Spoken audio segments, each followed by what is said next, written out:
Estamos en comunicación con la periodista Luz Cuniarache. Bueno, ella se encuentra en Perú precisamente y vamos a estar charlando un poco sobre la crisis política que está atravesando el país en este momento. Luz, ¿cómo te va? Te saluda Carmen, un gusto. ¿Qué tal, Carmen? ¿Cómo estás? Bienvenida ahora nosotras, un gusto tenerte al aire. Bueno, sé que por estos días se está viviendo un clima bastante álgido en Perú tras la destitución del presidente Pedro Castillo. Sé que en el día de hoy hay novedades, se está hablando, ¿no?, del estado de emergencia en este momento. Me gustaría que nos puedas compartir un poco cómo está el clima en este momento.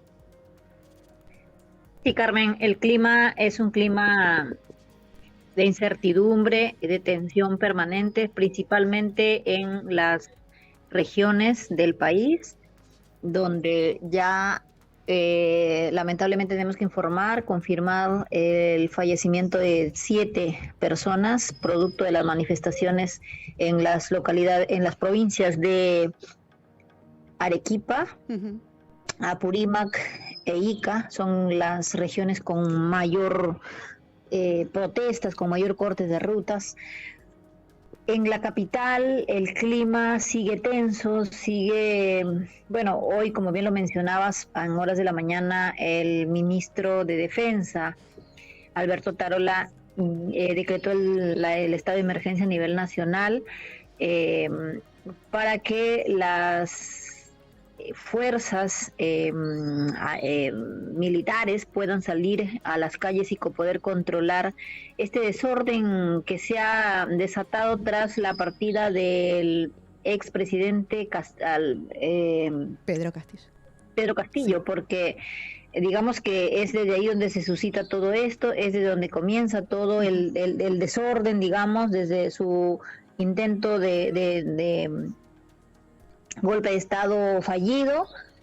Finalmente podemos hablar ya de pérdidas económicas, pérdidas de vidas, pérdidas educativas, porque están suspendidas las clases. Este es el 6º día de protesta y el clima pues no es álgido exactamente. Estamos hablando que posiblemente se declare un toque de queda, dada la ola de violencia que se vive en todo el país. Carmen, esto sería muy trágico para la población que estamos viniendo o estamos camino a pasar Navidades, claro, fiestas familiares y demás. Sí, sí. Pues es lo que se ve venir, es lo que se espera si es que no cesa los cortes de rutas en diferentes puntos del país debido a los hechos vandálicos que se están sumando a estas protestas, ¿no?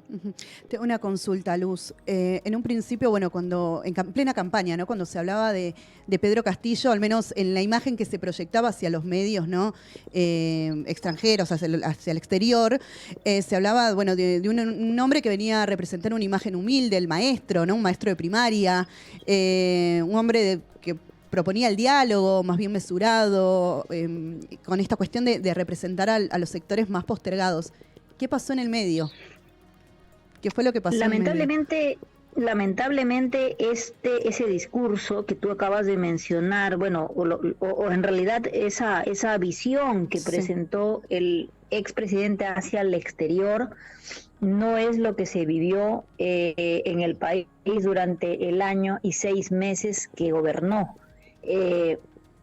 Castillo representaba la imagen de un líder de zonas rurales, y por supuesto que muchos peruanos nos sentimos identificados y proyectamos una esperanza en un gobierno, sí, con una imagen, como te digo, que podía sentir identificación cierto sector de la población.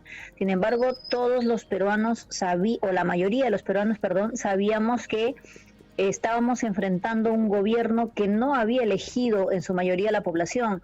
El gobierno o Pedro Castillo llega al gobierno gracias al odio al fujimorismo.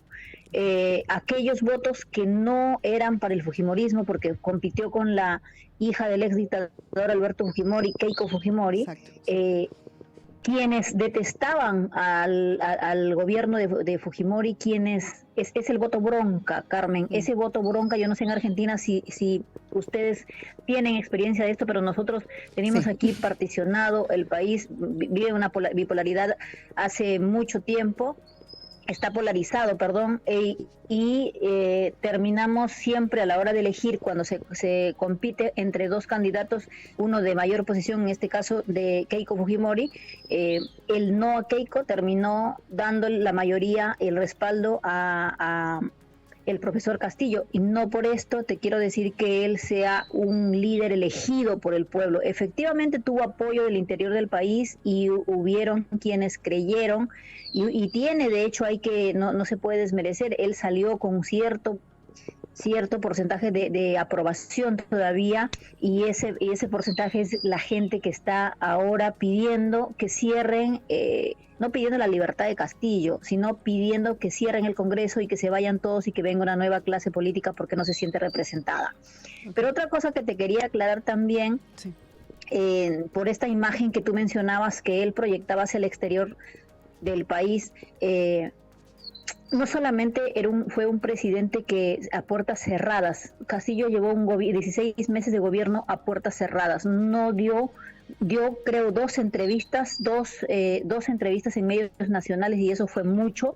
Tú como periodista lo sabrás, más que nada la prensa necesita conocer cuál es la proyección del gobierno, cuál es la agenda de gobierno. Nunca supimos cuál era su agenda, nunca comunicó, no era un hombre abierto a la prensa, y las pocas veces que hablaba terminaba siendo producto de memes.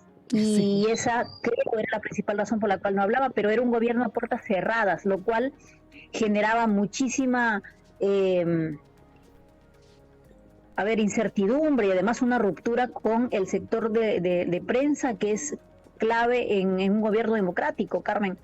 Lo vemos hoy, y además generó cierta ruptura, cierto resquebror entre la población que lo acompañaba a él y los medios de comunicación. Tal es así que ayer o antes de ayer, en una de las protestas en Lima, terminamos con tres de los principales canales del país rotos, con rupturas, y uno iba a ser quemado si no es porque la policía llegó a tiempo y previó de que no incendien uno de los canales. Otro de las radios muy escuchadas a nivel nacional, que es la Radio Exitosa, sufrió ataques a una unidad móvil, con el chofer que conducía el móvil dentro, y que por su obra de Dios pudo salir y no sufrió más consecuencias, ¿no? Porque estaba herido el hombre. Esto te lo explico para que quienes cubren, hacen la cobertura a nivel internacional. Nosotros aquí vivimos un gobierno de 6 meses a pura presión de no conocer, presión de renovación de autoridades permanentes. Hemos tenido, creo, 5 cambios de gabinete, 5 cambios de gabinete en 16 meses. Un presidente que no comunicaba.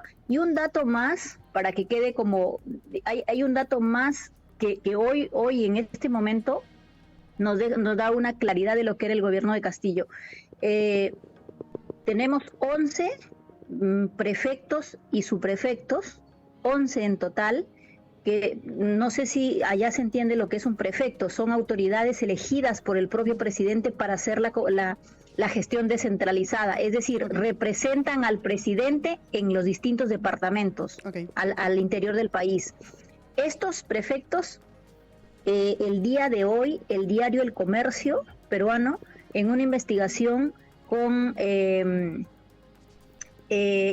la información de inteligencia de la policía, descubrió que 13 de ellos formaban parte de Movadef. ¿Qué es Movadef? Es el movimiento emerretista impulsado por el ex terrorista Abimael Guzmán. Este partido, especie de partido o movimiento político, intentó suscribirse como partido político en varias ocasiones. Una de ellas, las últimas, fue en el 2013. Y 11 de estos funcionarios públicos que elegidos por el profesor Castillo o por Perú Libre, que era su partido que lo llevó al poder, formaban parte de este movimiento, Carmen. Y esto está comprobado, es más, tenemos los rostros de las personas que formaban parte de Movadef, que se inscribieron en el partido, que intentaron suscribir este movimiento violentista como un partido político, y obviamente el Jurado Nacional de Elecciones, el ente regulador del proceso electoral en Perú, les denegó el pedido y no lograron suscribir. Pero te quiero decir con esto que integrantes de este movimiento político que quiere llegar a las elecciones a través de las fuerzas militares y la pena de muerte, bueno, un tema más profundo para explicar lo que significa Movadef, pero ustedes seguramente lo conocerán un poco, lo que es Abimael Guzmán. Sí, de Sendero Luminoso. Hoy por hoy está condenado a cadena perpetua. Claro. Y este movimiento político, Carmen, se intentó registrar por última vez como partido político en el 2013. Parte de estos personajes, hoy por hoy, están liderando las marchas de los movimientos de vandalismo que vemos y que están rompiendo cientos de instituciones públicas a nivel nacional, de prisiones, lugares de la policía, entidades de la Policía Nacional del Perú, fiscalías de la nación que han sido destruidas y que no sé cuánto va a llevar de presupuesto para volver a reconstruir, universidades, buses, el metropolitano en Lima, lo que ha sufrido, el casco histórico de Lima tiene, pero no te puedo decir el gasto porque lo tiene que decir un economista con exactitud, pero las pérdidas son grandísimas. Pero con esto te quiero explicar quién es el gobierno de Castillo y lo que significa hoy por hoy, lo preocupante que es hoy por hoy para el Perú, lo preocupante, porque no es el Perú... no sé, hace un rato me hacían una consulta de un medio internacional sobre este tema, y no es que la marcha social se levantó, no es que la lucha social en Perú levantó la voz. No, efectivamente hay un grupo de personas que están pidiendo que se vaya el Congreso, que haya nuevas elecciones, porque hay que decirlo, el Congreso no tiene representatividad, tiene un 10% de aprobación. Castillo se fue con un bajísimo nivel de aprobación también, la gente está harta, quería que se vaya, pero quienes están llevando al caos al país, quienes están incluso usando armas para matar y herir a más de 119 policías heridos a nivel nacional, son parte de estos movimientos, de estos personajes que te mencionaba, que están incitando, que están llevando a la gente a generar este tipo de violencias y actos vandálicos, como los pueden haber visto seguramente ustedes desde allá. Desde los medios, sí. Me interesaba también preguntarte, hacías referencia, ¿no?, a esta crisis de representatividad, ¿no?, esa falta de credibilidad de las figuras políticas, desde el presidente al Congreso, expresidente al Congreso, ¿no? Digamos, las denuncias por corrupción y la destitución de presidentes en Perú ya es como una constante en lo que tiene que ver con la historia más reciente. Desde tu mirada, ¿con qué te parece que tiene que ver este fenómeno? Yo creo que tiene que ver con nuestra consolidación de partidos políticos. No sé en Argentina cómo lleva adelante los procesos electorales, pero nosotros aquí no contamos con partidos políticos consolidados. Y es más, nuestros procesos electorales generalmente son con mucha cantidad de partidos. Las últimas elecciones presidenciales tuvimos 17, se postularon 23 o 25 partidos políticos y finalmente fueron quedando fuera de carrera y terminaron compitiendo 17 candidatos. Sí. Y ante eso, ¿cómo la población puede elegir al mejor, digamos? O sea, y esto tiene que ver con que no hay un partido político, no hay partidos políticos que consoliden una ideología, un liderazgo político, no hay formación política. A mi entender, no sé, quizá me equivoco, pero tiene que ver con la falta de partidos políticos consolidados en nuestro país.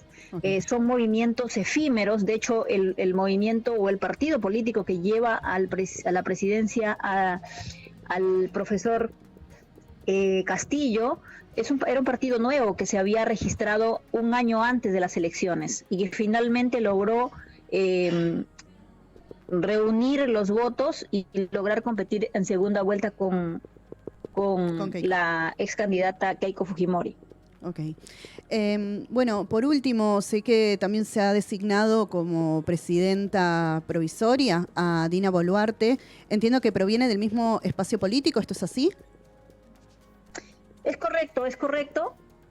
Ella es, lo ha dicho además, es una presidenta, digamos, que está provisoria, que es porque, digamos, por mandato constitucional, la vicepresidenta tiene que tomar el mando cuando el presidente es destituido o deje el cargo. En este caso correspondió a ella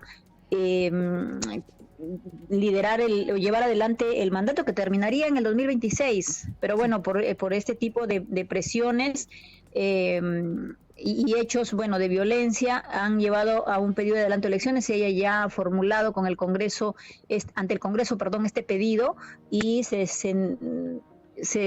está hablando de que podría hacerse incluso el próximo año, en diciembre, elecciones generales para elegir nuevas autoridades. Ella sí es de la misma fórmula de Perú Libre. Entró por Perú Libre, renunció hace unos meses atrás, ya no pertenece al partido de Pedro Castillo. De hecho, el mismo Pedro Castillo también renunció al partido. Ella ha sido una vicepresidenta que sí ha sido abierta, se ha mostrado un poco ha tomado distancia un poco de las ciertas opiniones del presidente, algunas opiniones contradictorias. Ella siempre marcó distancia. Es una mujer que se ha mostrado abierta al diálogo. De hecho, la muestra es el gabinete nuevo que acaba de presentar, un gabinete técnico, donde también hay puesta cierta esperanza, ¿no? Para quienes vimos pasar cientos o miles de funcionarios a cargo de las carteras más importantes como salud, agricultura, educación, que cambiaban cada 3 meses, a veces cada 2 meses, y eso era un atraso cada vez para la gestión pública, por el avance de lo que es la agenda de ejecución nacional, ¿no? Exactamente. Incluso tengo entendido que tuvieron ahí algún inconveniente hace unos meses con el ministro encargado de la cartera de Economía. Con así es. De hecho, en esa cartera se cambió como 3 veces de ministro, si no me equivoco el dato exacto, pero creo que esa fue la cantidad de veces que se cambió una de las carteras. Bueno, acá pasó algo parecido, tampoco estamos tan distantes. Acá ha sucedido algo similar a lo largo del año. Bueno, Argentina está con una inflación muy importante. O sea, nosotros, no sé, este año hemos cerrado con 8.6 de inflación a nivel anual. Sabemos que al lado de Argentina esto no es nada, pero nos venimos de una inflación histórica que varía entre 0,2, 0,1 semestral, Carmen. Entonces, para nosotros, que haya una variación de 3, 4 a 5 puntos ya es muchísimo. Totalmente. Luz, te quiero agradecer tu tiempo y bueno, la valiosa información que nos has brindado respecto a la situación de Perú y bueno, por supuesto, más que invitadísima en otra ocasión, siempre que sea posible. Gracias. A ti, Carmen, a ustedes por el interés. Muchas gracias. Un saludo. Hasta luego. Charlamos con la periodista Luz Cuniarache de Perú, bueno, sobre toda la crisis política que está atravesando Perú en este momento. Nos vamos velozmente a una tanda escuchar un tema y a una tanda. Ahí está.